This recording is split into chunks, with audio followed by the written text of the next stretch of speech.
Atos dos Apóstolos, capítulo 28, versículos de 1 a 10. Uma vez em terra, verificamos que a ilha se chamava Malta. Os bárbaros trataram-nos com singular humanidade, porque, acendendo uma fogueira, acolheram-nos a todos por causa da chuva que caía e por causa do frio. Tendo Paulo ajuntado e atirado à fogueira um feixe de gravetos, uma víbora, fugindo do calor, prendeu-se-lhe a mão.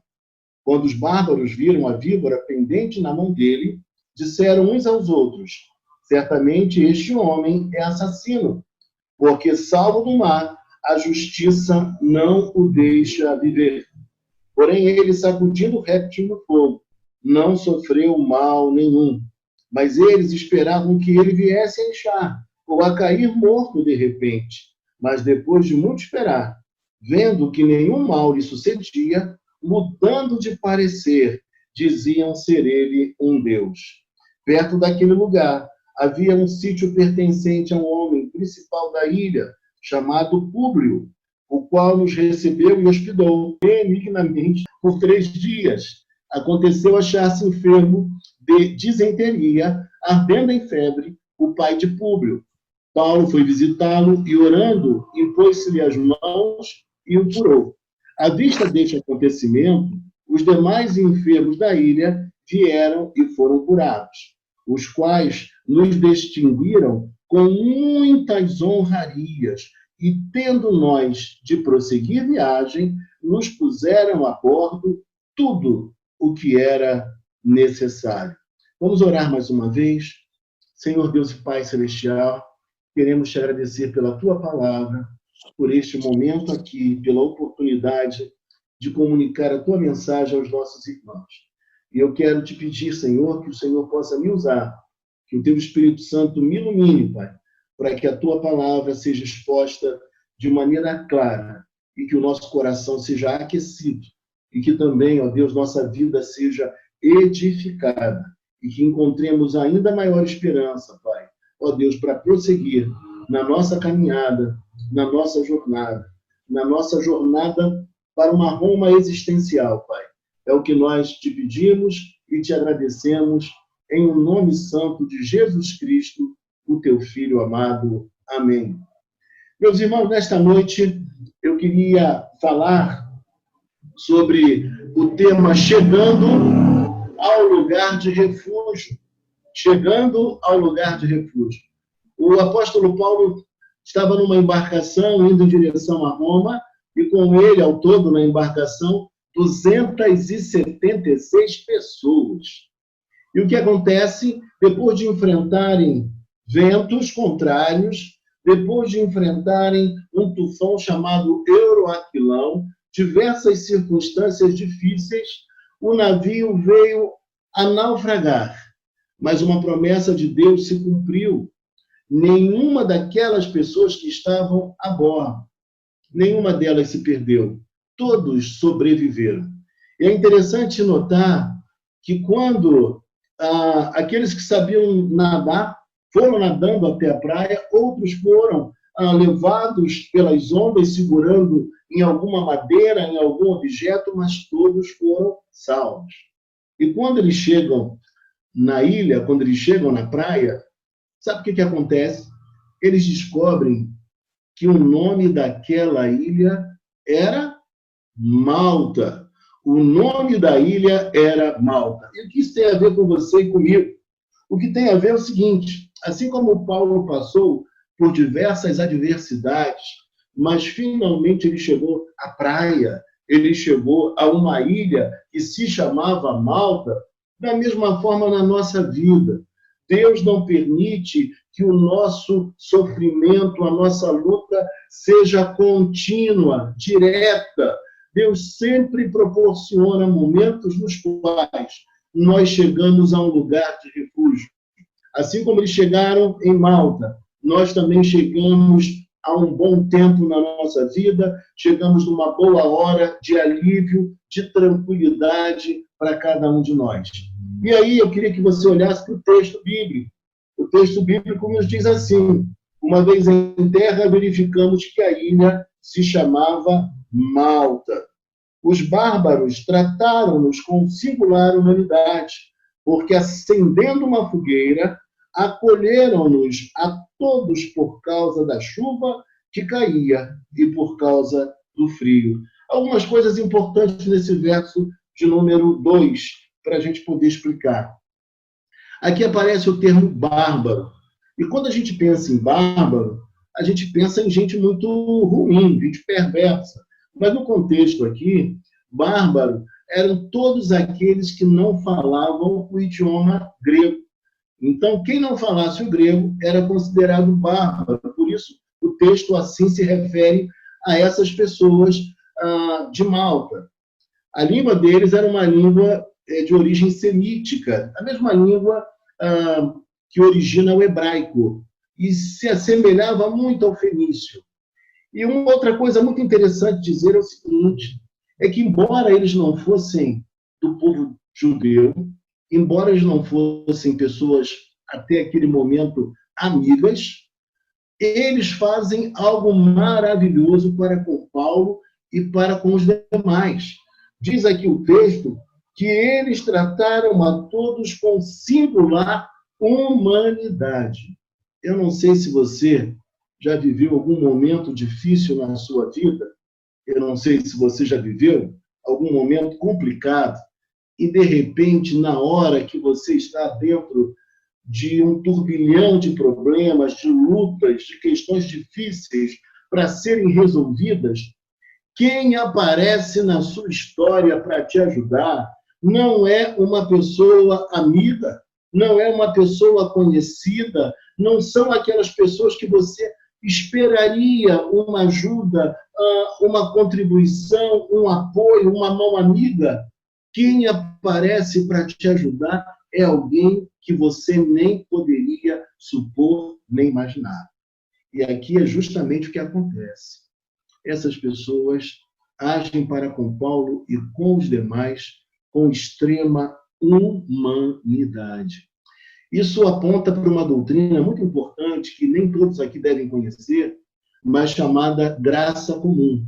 Existe a graça salvadora, é aquela graça que faz com que a gente tenha um coração aberto pelo Espírito Santo e venha acreditar em Jesus Cristo e a ser salvo.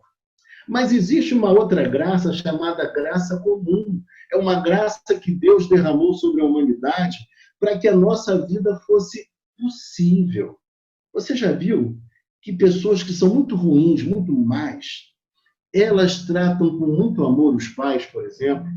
Elas são perversas com todos, mas elas são capazes de tratar muito bem, por exemplo, o filho. Isso é graça comum. Deus derramou uma graça sobre toda a humanidade para que a nossa vida pudesse ser possível. E em dados momentos na vida, essa graça se manifesta através de pessoas inesperadas, como no caso aqui. Foram os maltenses que ajudaram Paulo e as demais pessoas que ali estavam. Talvez você esteja nesta hora lembrando de alguém que você não esperava, que você não imaginava, e foi alguém que te ajudou, que te socorreu.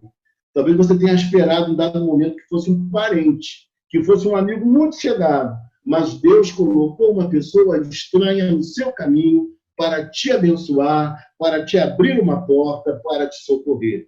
E aí, meus irmãos, o texto diz ainda que eles fizeram algo de efetivo, algo concreto para abençoar a vida de Paulo e dos demais. Porque, às vezes, veja comigo uma coisa, nós queremos o bem do outro, não é assim? A gente torce pelo bem do outro, a gente deseja que coisas boas aconteçam com o outro, mas nem sempre nós fazemos coisas concretas para que o outro vá bem, para que o outro seja feliz, para que o outro se encaminhe. Então, existe uma diferença muito grande entre bondade e benignidade. Bondade é aquele sentimento que o outro vá bem. Mas a benignidade vai para além disso. É quando a gente faz coisas concretas para que o outro se alegre, para que o outro se recupere, para que o outro tenha um momento de alegria, de felicidade concreta. E o texto fala para nós que foi justamente o que esses homens fizeram. Eles acolheram a todos e acender uma fogueira. E, obviamente, se você sai de um naufrágio em baixa temperatura, você precisa de quê? Você precisa de calor. E é justamente isso que eles fazem para com Paulo e para com os demais. Eu costumo dizer que existem pessoas que elas são pessoas ensolaradas, pessoas que chegam na nossa vida e elas trazem um novo encanto, um novo alento, elas trazem um tempo muito especial para nós. Eu me recordo de um retiro de carnaval que choveu quase todos os dias, ininterruptamente. Aquilo tudo significava dizer que o nosso retiro seria um fracasso. Mas, só que ao nosso lado, nós tínhamos pessoas com o coração aquecido. Nós tínhamos pessoas com o coração aquecido, nós tínhamos pessoas ensolaradas. E naqueles dias nos quais a chuva era muito intensa, nós tivemos a oportunidade de conversar. Nós tivemos a oportunidade de trocar ideias, trocar experiências. E por conta disso tudo, a gente conseguiu superar aqueles instantes que poderiam ser monótonos, sem graça, sem vibração. Sabe por quê?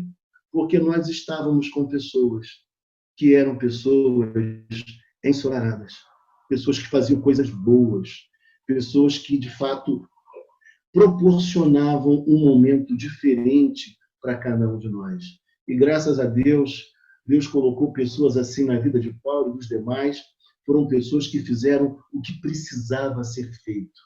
Nós precisamos fazer aquilo que nós sabemos que é necessário nas horas corretas. E é justamente isso que aconteceu aqui. E qual era a intenção deles?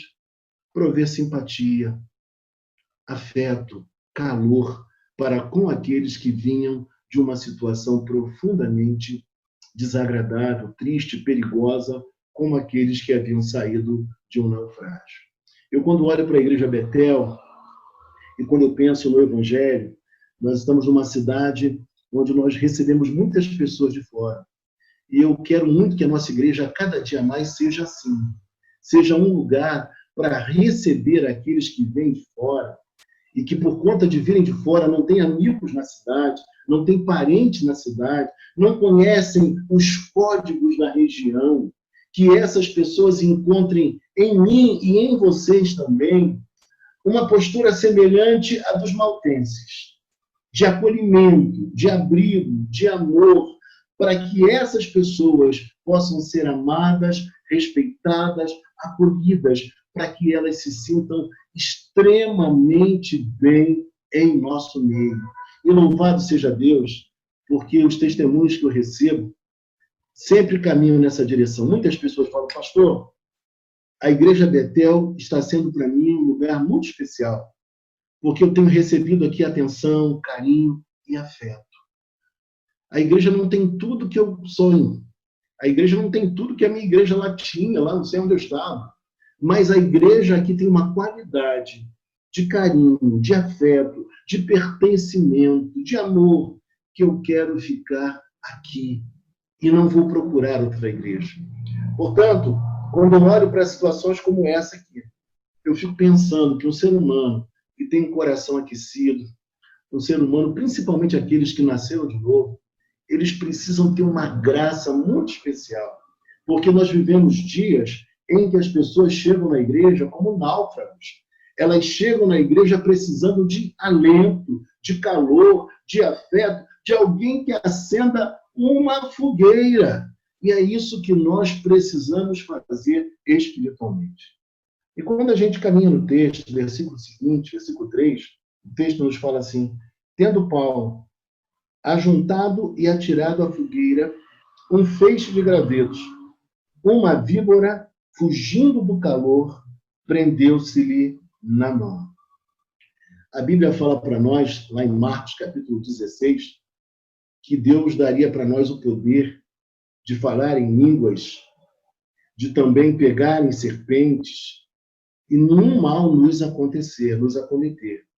E na vida de Paulo, essas coisas extraordinárias e espetaculares aconteceram. Paulo foi usado por Deus para curar enfermos.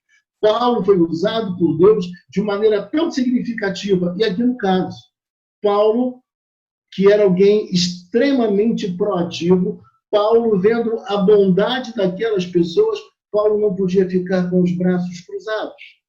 Paulo precisava fazer algo efetivo em prol também daqueles que estavam abençoando a vida dele e dos demais náufragos. O que Paulo faz? Paulo era proativo e ele vai fazer alguma coisa para que o fogo não cesse, para que o fogo não pare, para que aquela fogueira pudesse continuar bem acesa. E aqui, metaforicamente falando, eu diria para você que nós precisamos, nesses dias, de pessoas como Paulo. Pessoas que, quando encontrarem alguém desanimado na fé, possam aquecer, possam pegar um graveto e colocar na fogueira. Gente que possa nos animar na fé. Quando encontrar alguém desesperançado, desanimado, falando coisas negativas, gente com linguajar derrotado, achando que as coisas só irão de mal a pior, chegar em cena e mudar todo o contexto, aquecendo aquele coração que está frio. Eu não sei se você conhece a história, mas o grande pregador chamado D.L. Moody, ele era um sapateiro, um homem simples, mas que foi evangelizado e foi um tremendo evangelista. E D.L. Moody, quando foi visitar certa vez uma senhora que estava completamente desanimada na fé, ele chegou à casa daquela senhora e quando ele assentou-se ao lado dela para conversar, ele observou que aquela senhora estava com um linguajar muito negativo em relação à fé. E quanto mais ela falava coisas para baixo, não falava nada de positivo. E aí D.L. Moody fez uma coisa muito interessante. Preste atenção. Ele pegou com um garfo uma brasa viva e colocou bem ao lado, fora da lareira. E colocou ali fora da lareira. E continuou a conversar com aquela mulher. E enquanto conversava com aquela mulher, o que aconteceu? A brasa foi se apagando. E nessa hora a mulher virou-se para ele e falou assim: eu estou entendendo o que o senhor quer dizer. E ela prosseguiu a dizer: a brasa fora da lareira, ela se apaga. Assim como também uma pessoa que é crente e ela está longe do braseiro, que é a igreja, que é a comunhão dos santos, que é aquele lugar onde se manifesta de maneira tão maravilhosa, através inclusive dos irmãos, o poder de Deus, a pessoa vai ficando cada vez mais fria. E nós não podemos deixar que isso aconteça. Que a realidade daquela senhora não seja a nossa realidade.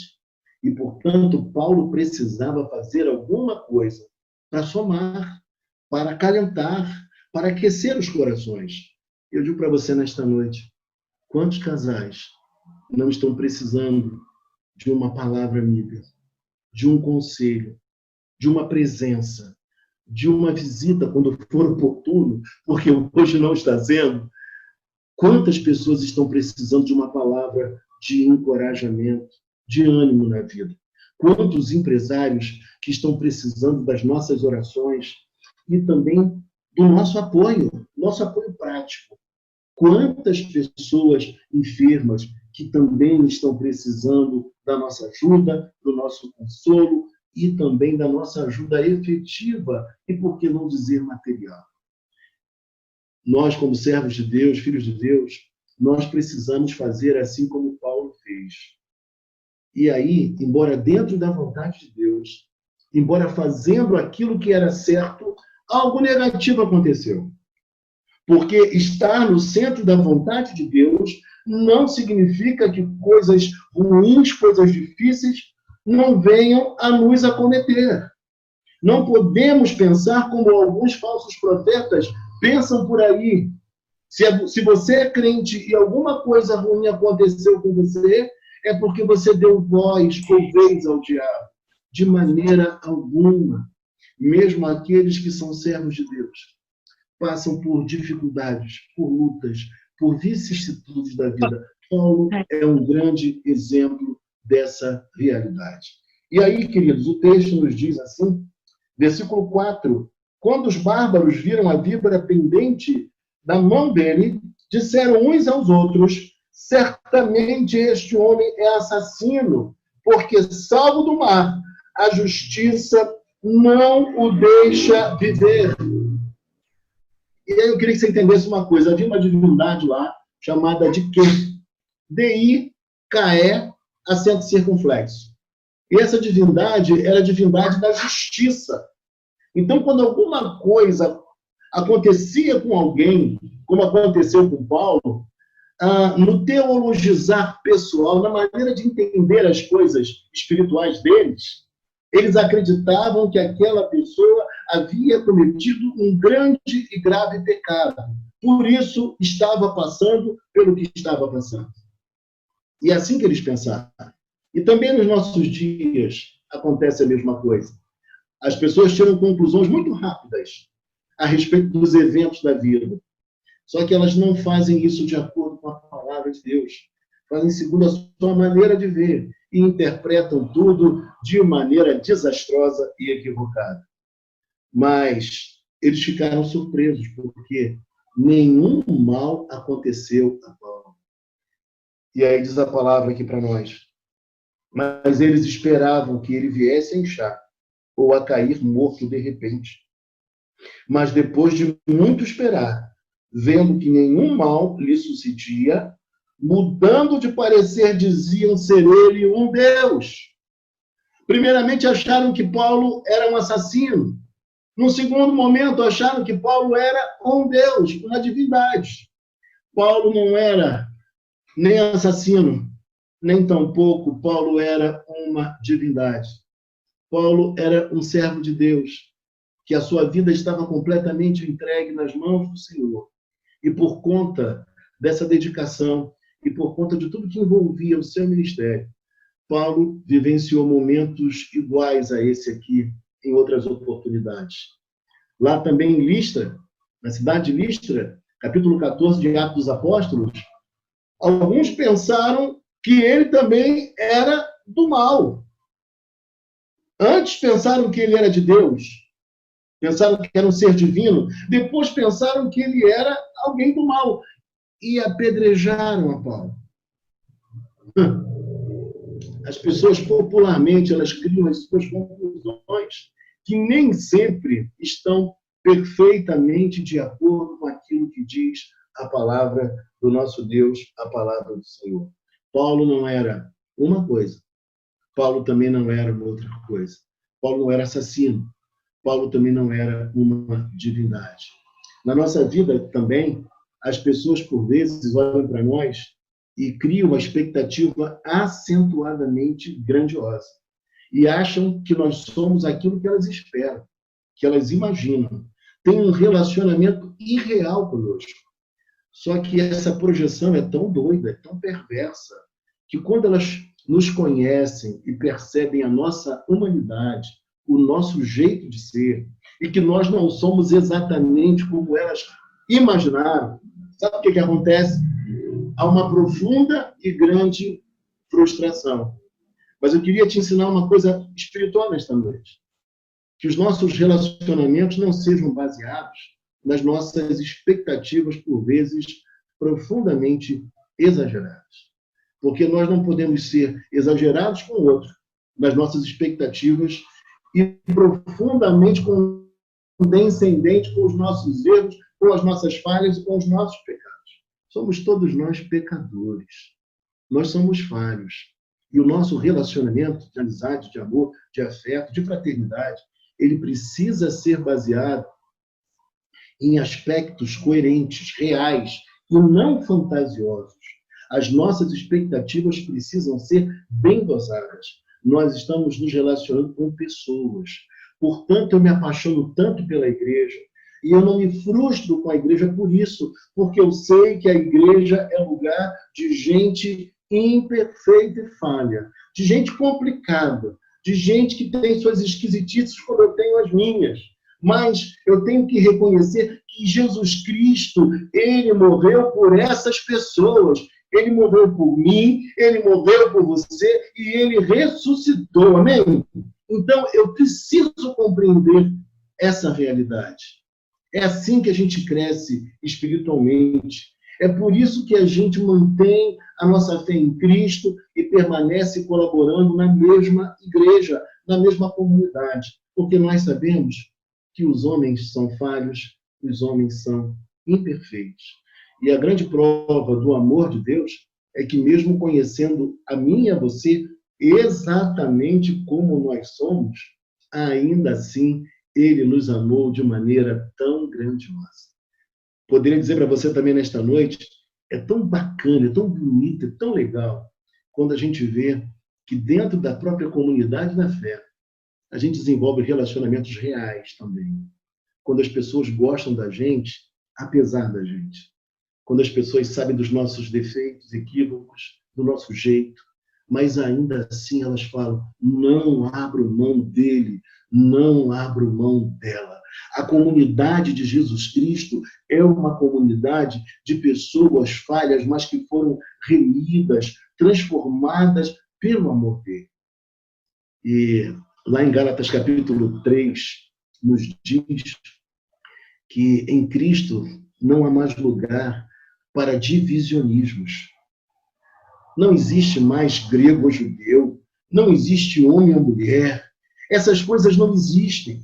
Nós nos amamos e nos pertencemos mutuamente. Hoje eu fiz questão de botar à tarde, estão falando tanto de racismo, eu quis colocar à tarde uma foto de 30 anos aproximadamente, eu, TG e Paulo de Tarso, dois grandes amigos. Há 30 anos, e botei a mesma foto de 2018, 2019, não sei bem. Ou seja, aquela amizade que permaneceu, apesar das diferenças de cada um de nós. E o que é mais bonito? Eu, uma mistura completa. Tem preto na minha família, tem branco, tem de tudo, tem espanhol, tem de tudo. TG já mais clarinho, mais branquinho. E Paulo de Tarso. Agora não pode falar negro, tem que falar preto, né? Eu estou aprendendo isso ainda, tem que falar preto. Né? Antes era feio falar preto, agora é o correto.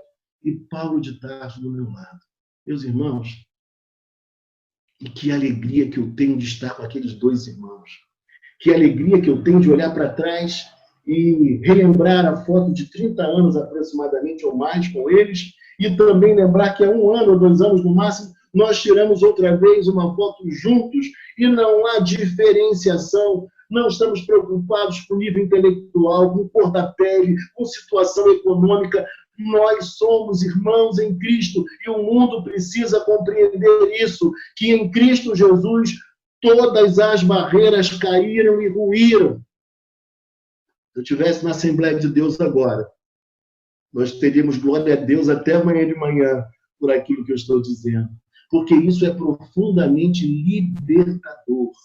Em Cristo não há essas barreiras, não há essa diferenciação que tentam impor. Vou parar por aqui, vou continuar para o texto. Quando o texto nos fala, no versículo de número 7, perto daquele lugar havia um sítio pertencente ao homem principal da ilha, chamado Públio. Ele era talvez o governador dali. Ele era talvez, segundo os estudiosos, um magistrado.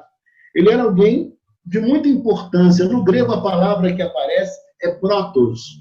É o primeiro, é o principal, é a pessoa mais importante que se destacava naquela cidade. Era ele. E aí eu estou lembrando aqui que quando eu fui fazer um curso lá em Viçosa, na faculdade teológica lá de Viçosa, no Centro Evangélico de Missões, inclusive fui com o TG, quando nós chegamos lá, quem veio nos recepcionar? O deão da faculdade teológica. E a gente com a nossa mala pesada, vocês não sabem o que aconteceu. O homem fez questão de pegar a nossa mala e levá-las, a minha dele, né? Levá-las até ao alojamento. E eu fiquei encantado com aquilo. Eu falei, gente, um homem com uma posição tão importante, significativa no seminário, mas um homem de uma profunda humildade, um servo de Cristo, um homem que conhecia verdadeiramente o Evangelho, porque praticava o Evangelho e demonstrou e dispensou a nós um amor tão profundo que aquilo falou muito forte ao meu coração. E eu falei, que coisa linda da gente observar situações assim. E, meus amados irmãos, quando eu penso na igreja, eu penso num lugar assim, de afeto, de poesia, de consideração, de amizade, de partir do pão. Um lugar onde a gente sente prazer de estar. Um lugar onde a gente é aceito e acolhido, não precisa usar máscara, porque nós somos irmãos e nos conhecemos. E aí o texto diz para nós que esse homem que era o principal, o que ele fez? Versículo 7, diz assim, o qual nos recebeu e hospedou benignamente por 3 dias. O fato de hospedar já é um ato concreto de bondade, por isso o termo está correto. Ele recebeu a eles de forma benigna, fazendo coisas efetivas para que eles ficassem bem durante aqueles 3 dias. E aí, o texto diz assim para nós, aconteceu achar-se enfermo de disenteria. Isso aqui cai em concurso, hein? É disenteria, não é desinteria. As pessoas falam errado às vezes. E aí o texto diz que aconteceu achar-se enfermo de disenteria, ardendo em febre, o pai de Públio. E essa febre aqui que ele teve é uma febre chamada febre maltense, possivelmente provocada por uma bactéria que estava no leite dos animais, das cabras maltenses. E essa febre, ela podia durar de 4 meses até 1 ano.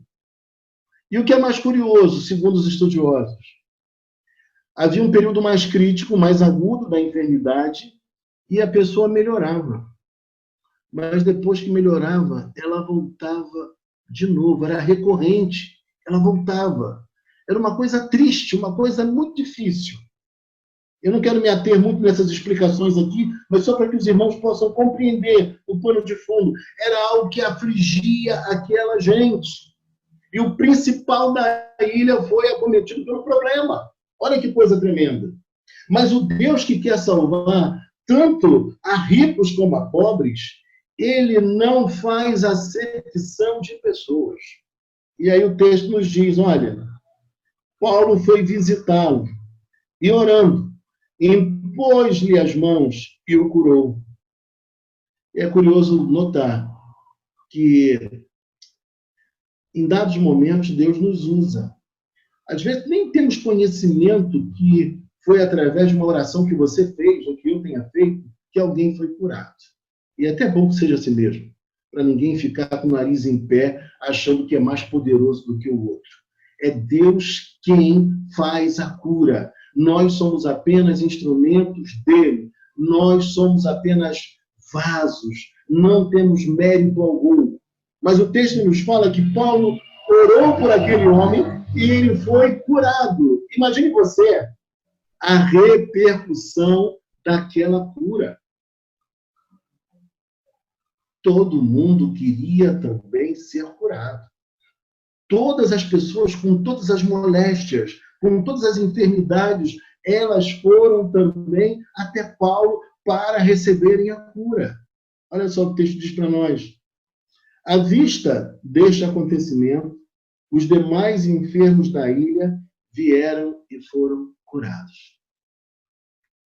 Alguém disse que o Evangelho, olha que imagem forte, irmãos.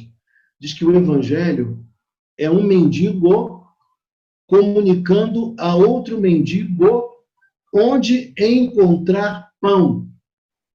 O Evangelho é um mendigo que encontrou pão, apontando o caminho para outro mendigo onde também encontrar pão. E aqueles que recebem a cura, obviamente, vão comunicar que receberam a cura.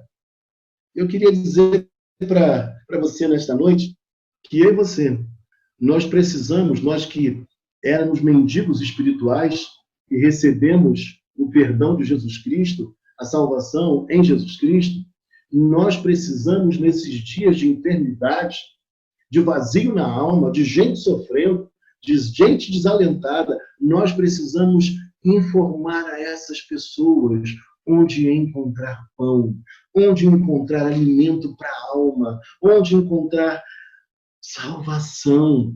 Esse papel cabe a mim e a você. E aí, irmãos, o texto diz que os demais enfermos da ilha vieram e foram curados. E, obviamente, naquele período que dava credibilidade a algum pregador, eram justamente os efeitos, o poder daquilo que fora comunicado.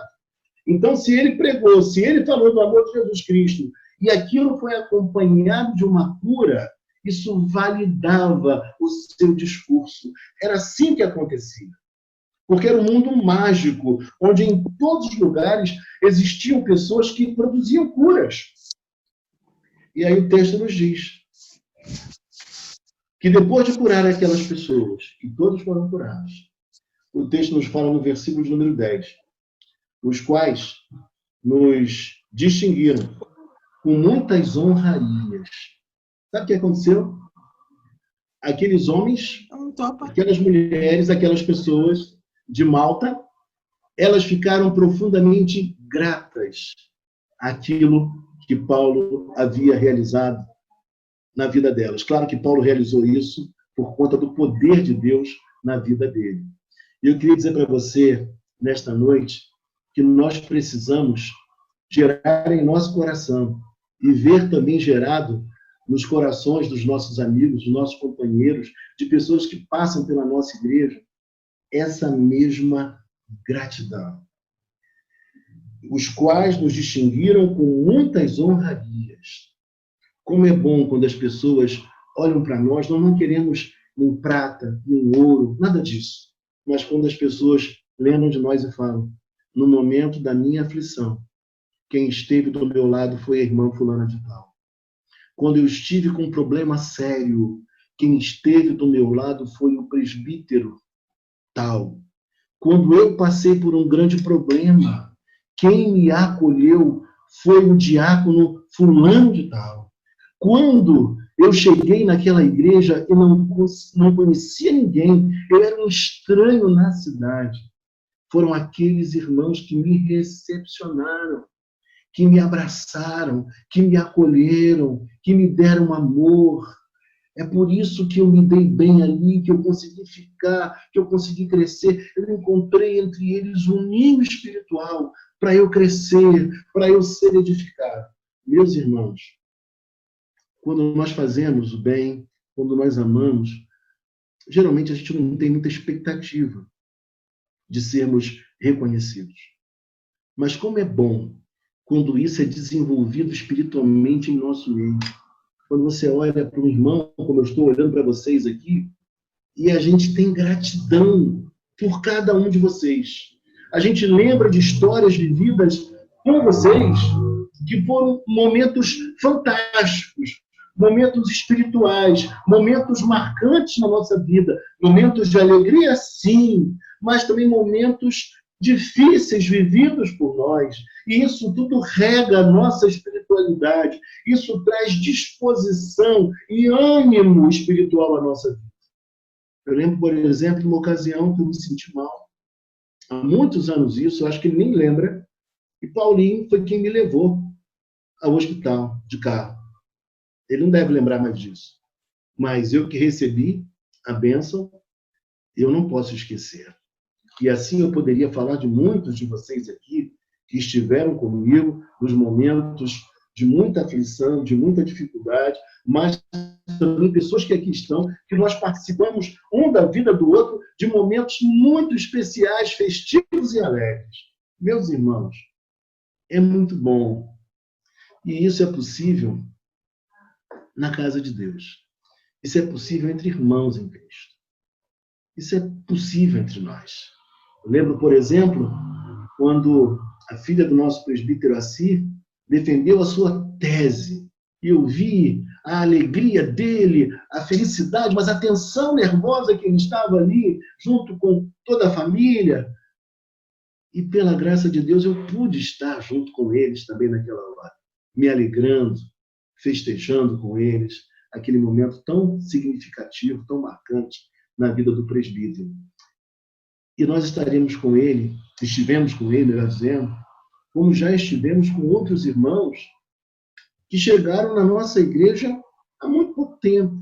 Pessoas que não são, talvez, tão evidentes na comunidade, mas a gente está junto. E essas pessoas também estiveram junto a mim. Eu lembro, por exemplo, um dia que, sem eu esperar, chega a Luzia aqui em casa, me trazendo algo maravilhoso para eu comer. Quando eu abri, eu falei, gente, que delícia, que espetáculo, que dom que ela tem de cozinhar. E ela fez aquilo por amor, graciosamente, para mim, com todo carinho. Irmãos, por isso eu me encanto com o Evangelho. Eu não desisto da igreja. Eu não desisto de vocês e espero que vocês também não desistam de mim. E nem um do outro. E aí eu lembro, irmãos, quando eu pastoreava lá em Vista Alegre, e uma ocasião as crianças ficaram muito gripadas. E uma senhorinha já idosa, veio e trouxe um xarope para as crianças. Ela trouxe o xarope e falou assim, esse xarope é demais. Olha, todo mundo aqui da região toma o meu xarope, fica bom, curado. E nós trouxemos o xarope. E sabe o que aconteceu? As crianças ficaram boas antes do período esperado. Foi muito rápido. E sabe o que aconteceu? Depois de alguns dias eu abri a geladeira, irmãos. E quando eu olho, lá estava o xarope ainda. Usaram pouco, porque ficaram bom logo. E eu falei assim, Ângela, vamos jogar fora esse xarope, porque as crianças já estão boas. Eles eram pequeninos. E, de repente, um deles, que eu não lembro mais quem foi, gritou assim, não, pai, não joga fora não, porque é gostoso. E eu falei, gente, essas coisas a gente só vive no meio do povo de Deus. Essas coisas a gente só vive nessa comunidade, que não é perfeita, que é de gente que falha, de gente que erra, mas também de gente que ama, de gente que acode, de gente que ajuda. E que eu acho lindo nesse texto, para gente terminar nesta noite, é que eles foram distinguidos com muitas honrarias por conta daquelas pessoas que não eram as esperadas. Na graça comum, Deus as usou. Elas foram bênçãos para Paulo e para os demais. E o texto diz mais ainda. E tendo nós de prosseguir viagem, porque 3 dias ficaram na casa de Publio, mas o restante daqueles meses, talvez 3 meses, para esperar e aguardar um tempo propício para a viagem, eles tiveram que encontrar um lugar para ficar. Mas o texto nos diz que, na hora de ir embora, mais uma vez, algo efetivo, concreto, foi feito por aquelas pessoas. O que foi? Diz aqui o texto. Nos puseram a bordo. Tudo. Não fala apenas algumas coisas. Não fala aquilo que era desnecessário. Aquilo que estava sobrando. Aquilo que estava sobejando. Mas o texto nos fala que eles puseram a bordo tudo o que era necessário para que eles prosseguissem a sua viagem. Sabe o que significa dizer? Que eles colocaram ali dentro, toda a provisão necessária para que eles pudessem, em segurança, com fartura, prosseguir sua viagem. Gratidão estava no coração daquelas pessoas. E nesses dias eu digo a vocês como nós estamos precisando fomentar a gratidão nos corações. Não custa agradecer, não custa abençoar, não custa expressar a nossa felicidade, o o nosso elogio, a nossa satisfação por pessoas que somam, por pessoas que agregam na nossa vida, por pessoas que estão dispostas a estarem conosco nos momentos bons e nos momentos difíceis. O mundo precisa ouvir este evangelho. O mundo precisa entender que depois de enfrentarmos muitas lutas, Deus nos leva a um lugar de refúgio. Esse lugar de refúgio se chama Malta. Eu queria dizer para vocês nesta noite que nós temos um lugar de refúgio em Cristo Jesus. E nós temos também, por conseguinte, um lugar de refúgio na nossa igreja, na nossa comunidade, na nossa comunhão entre irmãos queridos e irmãos preciosos.